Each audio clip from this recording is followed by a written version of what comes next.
ये मृत्यु के बाद जो कहा जाता है कि स्वर्ग है, नरक है, तो ये सच में है कि सिर्फ कहने को? सुखदेव जी ने कहा सच में है। तो बोले कैसे है, क्या करते हैं, क्या करने से कहां जाएंगे? तो सुखदेव जी कहते हैं कि पुण्य करते हैं तो स्वर्ग जाते हैं, सबको ही पता है। स्वर्ग में क्या होता है, इच्छाएं पूरी होती है, आपकी जो जो इच्छाएं हैं, और समय के हिसाब से बांधा जाता है। आपके पुण्य कितने हैं नहीं, कितनी देर के हैं मायने रखता है। जैसे मान लीजिए 60 वर्ष का जीवन है आपका, तो उसमें से वो बोलेंगे कि इतने वर्ष, इतने घंटे या इतने महीने का पुण्य है, इतने साल या इतने समय का पाप है। उतने समय के लिए आपको जो दंड है या जो भी चीज है वहां के लिए रखा जाता है। उतने समय के लिए आपकी इच्छाएं पूरी होगी। नरक में क्या होता है, बोले नरक एक नहीं, कुल 28 नरक लोक है, अलग अलग जगह। जैसे जैसे पाप किए हैं वैसा वैसा दंड मिलता है। कैसे, आइए उदाहरण स्वरूप आपको बताती हूं। और उदाहरण माने मैं असली दंड नहीं बता रही, क्योंकि वो दंड तो जब राजा परीक्षित ने सुने वो ही डर गए थे, जिन्होंने अपने जीवन में ही सिर्फ एक पाप किया था। हम और आप तो कितना डर जाएं। तो उदाहरण, एग्जाम्पल के तौर पे मान लीजिए कि घर में जो डस्टिंग करते हैं ना, डस्टिंग यानी सिर्फ झाड़ना, कपड़े से, सूखे कपड़े से झाड़ना। तो डस्टिंग का कपड़ा है, उसको साफ कैसे करोगे? साफ करना है उसे झाड़ के, या ज्यादा से ज्यादा थोड़ा सा पानी में धो दिया, हो गया ठीक। फिर मान लीजिए घर के पोछे का कपड़ा है, उसको साफ कैसे करेंगे? पानी और साबुन या सर्फ इत्यादि जो होता है उससे साफ करते हैं, थोड़ा निचोड़ते हैं, तब जाके वो साफ होता है। अब मान लीजिए घर के चौके का कपड़ा है जिसमें तेल की चिकनाई इत्यादि है, उसको कैसे साफ करेंगे? गरम गरम खोलते हुए पानी में डाला जाएगा, फिर कॉस्टिक सोडा इत्यादि डाला जाता है, खूब कूटनी से पीटा जाता है, खूब निचोड़ा जाता है, तब जाके वो।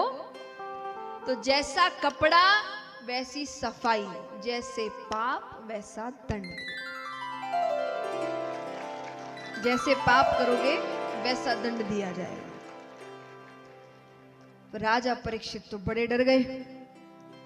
राजा परीक्षित कहते हैं, प्रभु ऐसा कुछ है क्या कि जीव पाप भी करे और नरक भी ना जाए? बोले नहीं, ऐसा कुछ नहीं है। हाँ, तुम ये कर सकते हो कि एक बार तुमने पाप किया तो उसका प्रायश्चित कर लो और उसको वापस दोहराओ ना, तो दंड बहुत कम हो जाता है। बोले नहीं, कोई तो रास्ता होगा कि जीव पाप भी करे लेकिन नरक ना जाए। सुखदेव जी कहते हैं, आप पापियों का भी कल्याण चाहते हैं? एक तरीका है। कैसा? बोले अंत समय में अगर मुख में भगवान का नाम आ जाए तो जीव नरक नहीं जाता।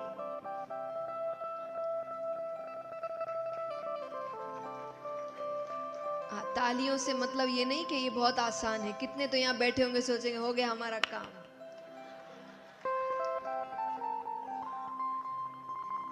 जितना ये सुनने में आसान है उतना ही करने में कठिन। जन्म जन्म मुनि जतन कराही, अंत राम कही आवत नहीं।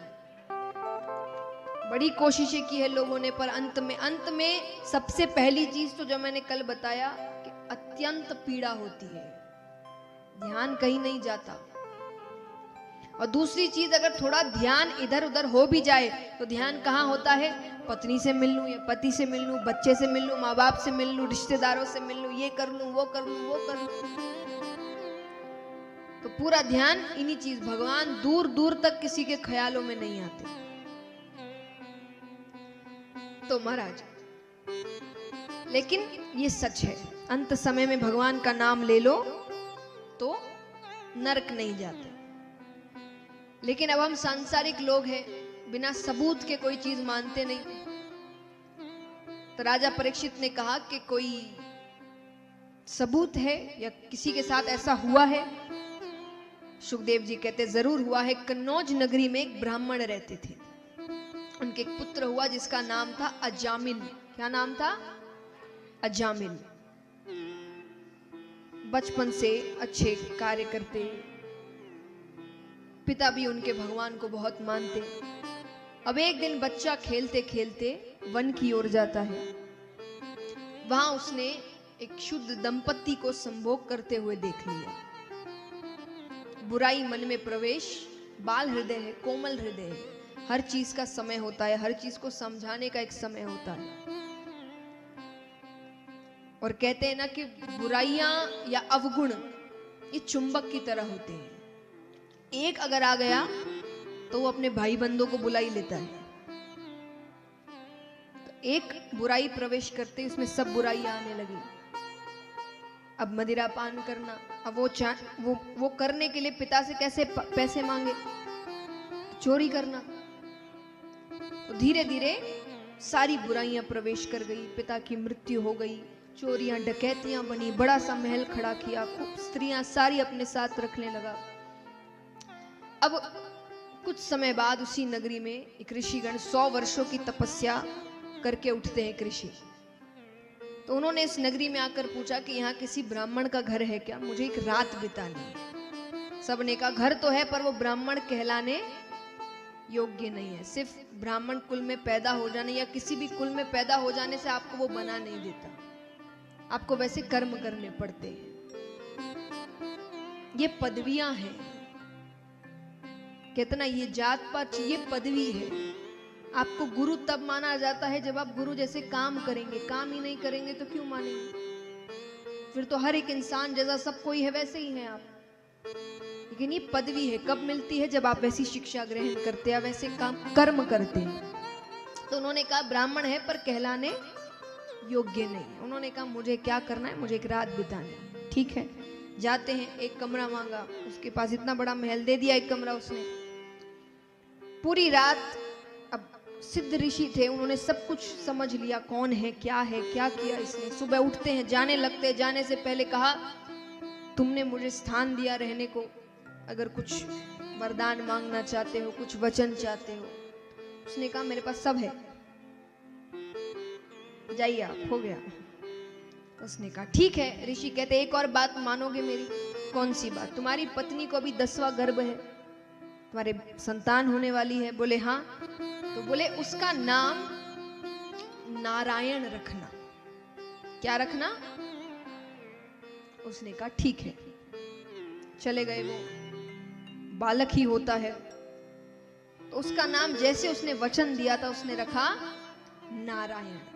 अब क्योंकि घर का सबसे छोटा बालक है तो मोह ज्यादा है, तो अब दिन भर उसके मुख में केवल एक ही नाम, नारायण। इधर आना, नारायण कहाँ गया? नारायण ने खाना खाया, नारायण को नारायण नारायण नारायण, दिन भर नारायण। वर्ष बीतते हैं, अंत समय आता है उसका। अंत समय में जैसे ही यम के दूत आए, उसको खींच के ले जाने लगते हैं कि डर के मारे उसने जोर से चिल्लाया नारायण मुझे बचाओ, नारायण मुझे बचाओ। अब भगवान को आवाज आती। भगवान अपने पार्षदों से कहते जाकर देखो कौन आवाज लगा रहा है, उसकी मदद करो। पार्षदों को देखकर यम के दूत चले जाते हैं। अब यमराज भगवान के पास आते, वो कहते हैं आपके भक्त का अंत समय आता है, मैं नहीं जाता, लेकिन ऐसे पापी के लिए आपके पार्षद आए। भगवान कहते हैं पापी हो कि पुण्य करने वाला हो, जो अंत समय में मेरा नाम ले लेता है वो नरक लोग। अरे यमराज के वो आपका नाम नहीं ले रहा था, वो अपने पुत्र नारायण का नाम ले रहा था। भगवान कहते पुत्र समझकर, पिता समझकर, मित्र समझकर, शत्रु समझकर, नाम